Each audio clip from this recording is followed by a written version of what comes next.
Warahmatullahi wabarakatuh. Halo para viewers, apa kabar? Kembali lagi dengan saya di sini, the most gorgeous man in the world. Bercanda. Oke, baik para viewers, apa kabar semuanya? Semoga para viewers selalu diberikan kesehatan, kelimpahan rezeki yang berlimpah ruah, dan jangan lupa beramal ya. Itu. Semoga juga rekan-rekan viewers yang masih menonton ini diberikan kesehatan yang banyak. Tadi udah nyebutin ya? Ya udah nggak apa-apa, biar berkah. Oke, para viewers, kali ini saya akan melanjutkan video sebelumnya.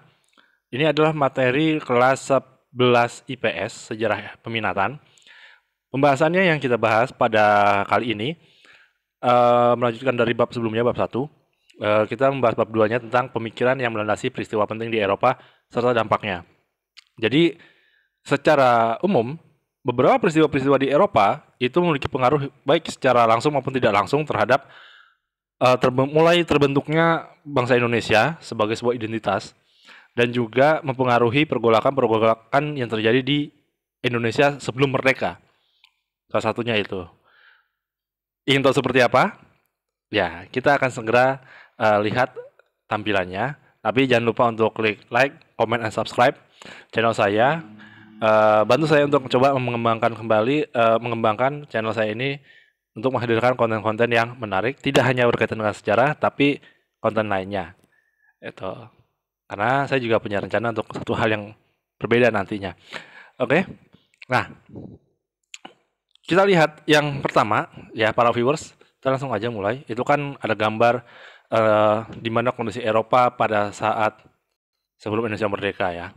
Nah, kita mulai. Pertama, ada pemikiran dan peristiwa penting di Eropa. Itu sub-subnya. Lalu pengaruh pemikiran dan peristiwa penting di Eropa bagi masyarakat di Indonesia atau sebelum Indonesia merdeka. Nah, gambarannya adalah yang pertama di sini. Sorry ya, saya punya kebiasaan untuk menggeser ini.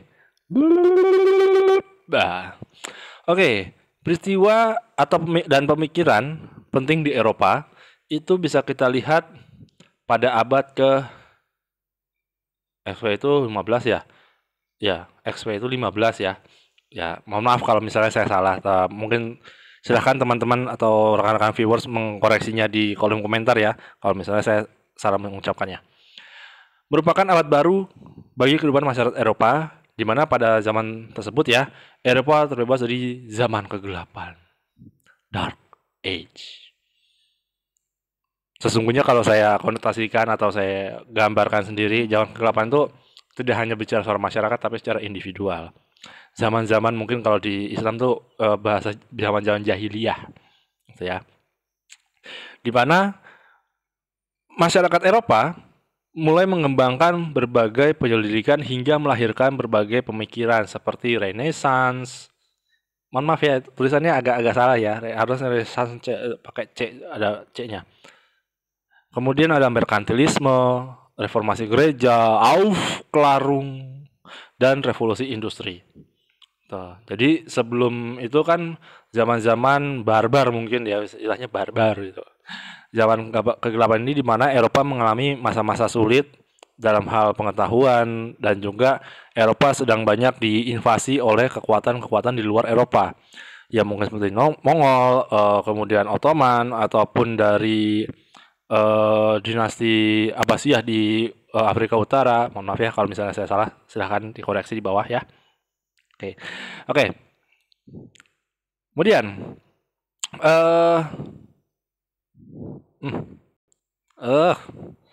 kita mulai yang pertama, itu Renaissance. Nah, bicara Renaissance ini, kita melihat faktor pendorongnya. Namun bagi rekan-rekan viewers, saya mohon maaf harus bilang seperti ini. Jangan terpaku oleh apa yang saya tampilkan. Para viewers juga harus mencoba untuk mengeksplorasi definisi-definisi yang terasa asing bagi kita. Gitu.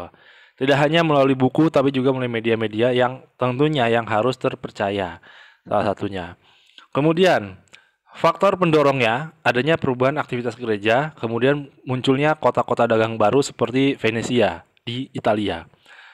Nah, pengaruh kebudayaan Yunani dan Romawi kuno pada masa Renaissance. filsafat Yunani dan Romawi mampu menjawab pertanyaan yang tidak mampu dijawab oleh pihak gereja. Eh, Sebagai contoh, saya lupa yang ngucapin ini filsuf siapa, tapi bahasanya menarik. Cogito ergo sum. Jangan dipelesetkan ya. Saya tahu itu kalau ada yang mempelesetkannya. Hihi. Cogito ergo sum. Maksudnya adalah saya berpikir karena saya ada. Kalau kurang lebih seperti itu artinya. Artinya filsafat ini kan mencari kebijaksanaan terhadap hal-hal yang ada di sekitar mereka atau mempertanyakan berbagai macam hal. Jadi bentuk dasar dari kritis itu adalah dengan mempelajari filsafat. Dan filsafat yang berkembang itu salah satunya Yunani, Romawi, dan tidak hanya Romawi dan Yunani, tapi juga Islam pun juga memiliki filsafat. Itu gambarannya. Nah, kenapa di sini tidak mampu menjawab oleh pihak gereja? Karena memang ketika itu gereja dalam hal ini sebagai otoritas tertinggi. Otoritas tertinggi dari apa? Dari kekuasaan di Eropa tentunya. Dan juga mempengaruhi aspek kebudayaan. Makanya kebudayaan Yunani dan Romawi lebih menghargai perbedaan pemikiran. Makanya kalau kita lihat pengaruh Renaissance ini melahirkan tokoh-tokoh dalam bidang filsafat. Nah, dikarenakan apa? Adanya penemuan-penemuan baru di bidang seni, kemudian di bidang saya nggak tahu lebih terang mana ya? Kurang terang soalnya. Oke, bidang sastra, kemudian sains dan lain sebagainya. Makanya muncullah tokoh-tokoh seperti Da Vinci, Michelangelo dan Copernicus dan lain sebagainya. Itu gambarannya. Makanya secara harfiah Renaissance ini adalah masa semacam pembaharuan atau pencerahan. Gitu. Pembaharuan. Mungkin mirip dengan bagian yang akan saya jelaskan nanti di slide di video ini. Oke.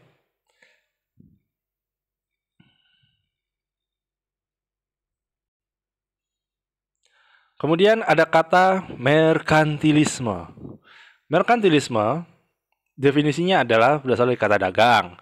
Suatu teori ekonomi yang menyatakan kemakmuran suatu negara ditentukan oleh banyaknya aset yang dimiliki oleh negara tersebut. Aset di sini maksudnya kepemilikan ya, lain sebagainya gitu.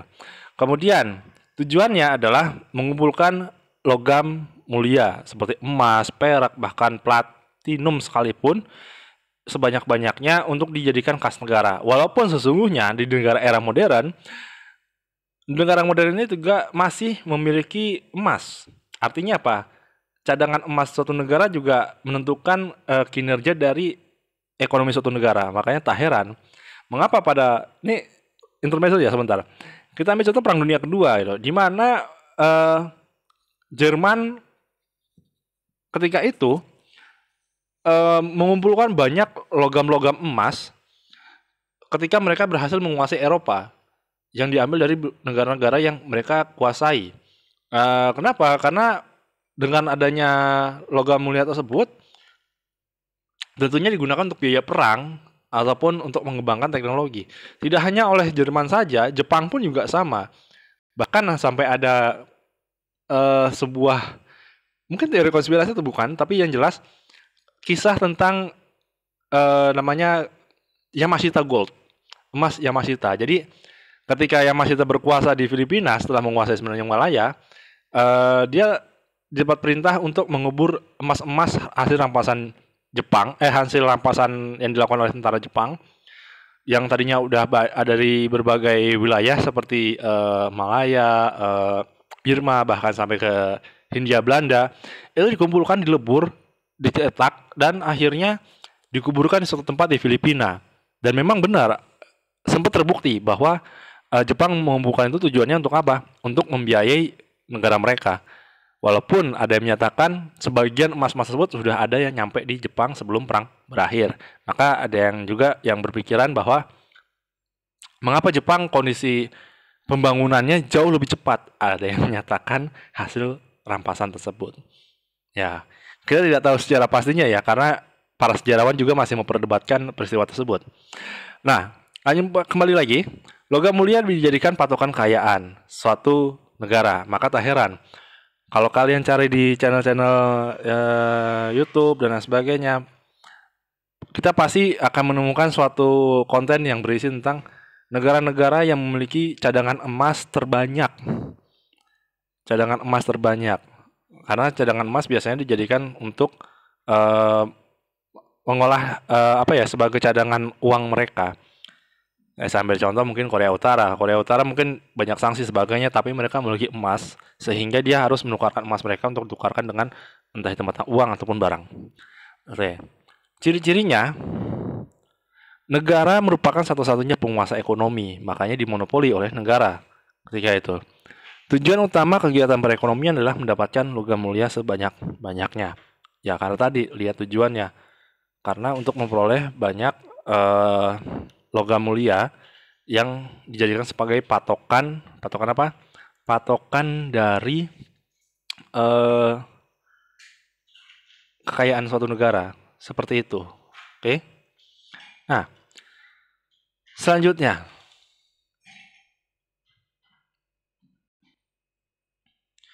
kita berbicarakan reformasi gereja ya. Nah, ini salah satu peristiwa yang terjadi di Eropa. Reformasi gereja ini dipelopori oleh Martin Luther. Dia orang Jerman dan beberapa tokoh lainnya. Faktornya apa sih yang menyebabkan reformasi gereja ini terjadi? Pertama, adanya penyimpangan dalam pembuatan surat pengampunan dosa. Jadi sebagai otoritas Kristen tertinggi atau agama tertinggi ketika itu di Eropa adalah kan Katolik ya. Jadi pemimpin gereja Katolik itu melakukan praktek jual beli surat pengampunan dosa, dan biasanya hanya orang-orang kaya tertentu yang bisa membelinya. Mengapa? Karena ketika mereka membeli, mereka dianggap sudah bebas dari dosa. Salah satunya itu, dan itu ditentang karena apa? Tidak sesuai dengan ajaran dari agama mereka sendiri. Itu. Kemudian perkembangan humanisme yang menyebabkan banyak orang dapat membaca Alkitab. Perkembangan humanisme maksudnya di sini adalah pemahaman mengenai antara unsur manusia dengan sekitarnya. Lalu Paus memiliki kekuasaan yang besar sebagai pemimpin agama dan juga kepala negara. Keadaan ini juga mengakibatkan munculnya ketidakpuasan dari kalangan-kalangan royalis atau kerajaan yang ada di Eropa. Berujung pada apa? Ya, perseteruan. Sebagai contoh, raja-raja di Eropa ketika itu tidak bisa jadi raja tanpa persetujuan dari Paus sebagai pemimpin tertinggi di Eropa. Kemudian apalagi? Selain itu juga satu kisah, ada seorang raja Inggris ingin kawin lagi. Ya, kawin lagi. Ya, nikah lagi maksudnya. Oke, tapi ditolak sama gereja. Dalam hal ini Paus. Nah, karena ditolak oleh Paus, maka sang raja ini akhirnya membentuk aliran sendiri. Nah, tuh. Pengen tahu lengkapnya ya, coba para viewers cari informasinya. Oke. Silakan ya, nanti kalau ada yang mau bertanya dan sebagainya, tulis di kolom komentar ya, diisi kolom komentarnya. Insya Allah akan saya jawab. Insya Allah saya jawab sebisa saya itu.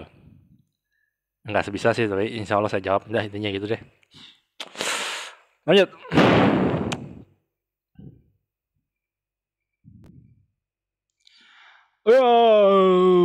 Selanjutnya kita bicara tentang Klarung.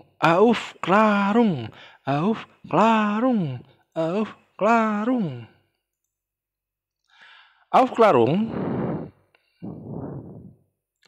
Ya, Klarung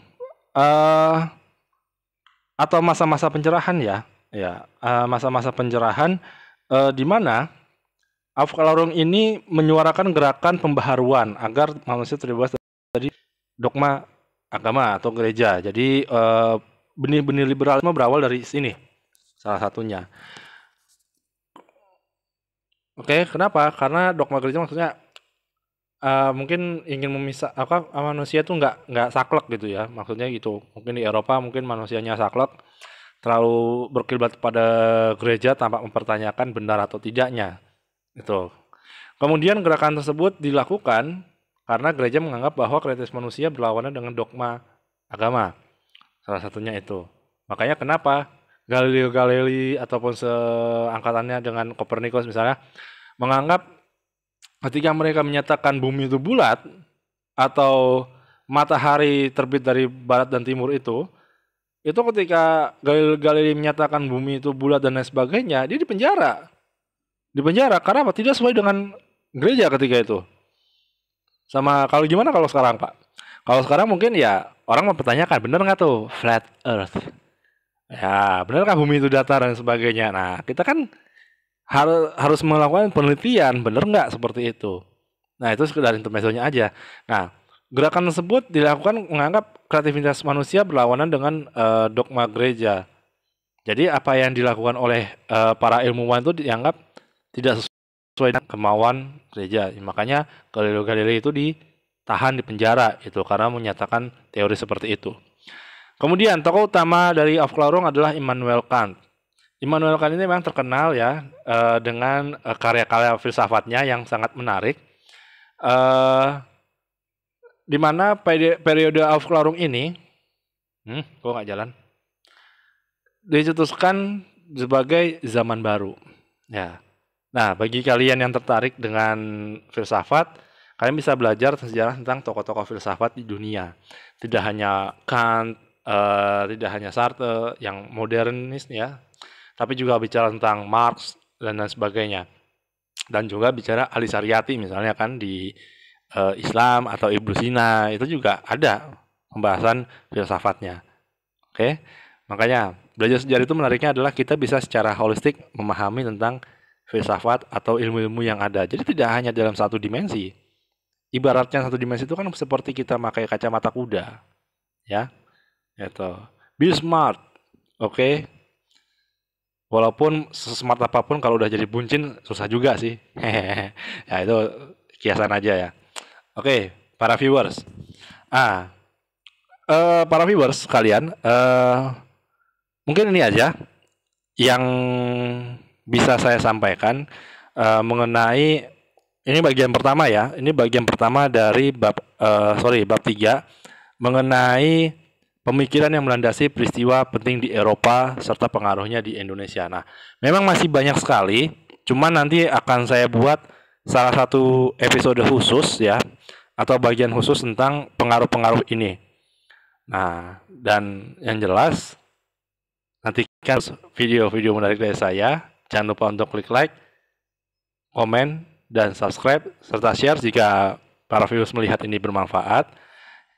Semoga para viewers diberikan kesehatan dan kelimpahan rezeki yang melimpah. Tetap sehat, ya.